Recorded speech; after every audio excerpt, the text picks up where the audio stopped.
Whittaker, returned to Boston. 30,000 men and women are in Hopkinton, Massachusetts to take part in the 120th running of the Boston Marathon. As the participants crowd together at the start, the energy will build until it's released by the starting gun. And as the competitors surge forward, enthusiastic spectators will cheer them along for 26.2 miles. For its first 70 years the Boston Marathon had not allowed women to run, and 1967 was no different. All but 2 of the 700 runners in Hopkinton were men. A year earlier, Bobby Gibb ran Boston as its first unregistered woman.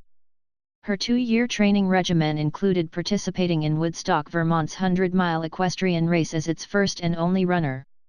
She ran with the horses for 65 miles over 2 days. But Boston's race organizers still rejected her registration, telling her that women were not physiologically capable of running marathon distances. Gibb snuck in and ran anyway. She crossed the finish line in 3 hours, and 21 minutes, ahead of nearly 2/3 of the men.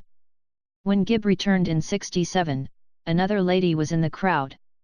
By using her initials on the race form, Catherine Switzer was assigned bib number 261 and became Boston's first registered woman runner. With her bib numbers pinned to her sweatshirt, it didn't take long for Kay Switzer to attract the attention of the media and the race manager. Outraged that a woman had registered for his race, he chased Switzer down, yelled at her, and tried to rip her bib numbers off.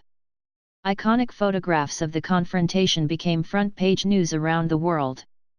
But despite this aggressive attempt to force her to stop running, Switzer never lost her stride. Instead, the race manager was shoved to the curb by a fellow runner and racer 261 kept on going. With that encounter, Switzer's race became bigger than her, and when she finished in 4 hours, 20 minutes, she proved that women deserve the right to enter marathons without fear of rejection or ejection.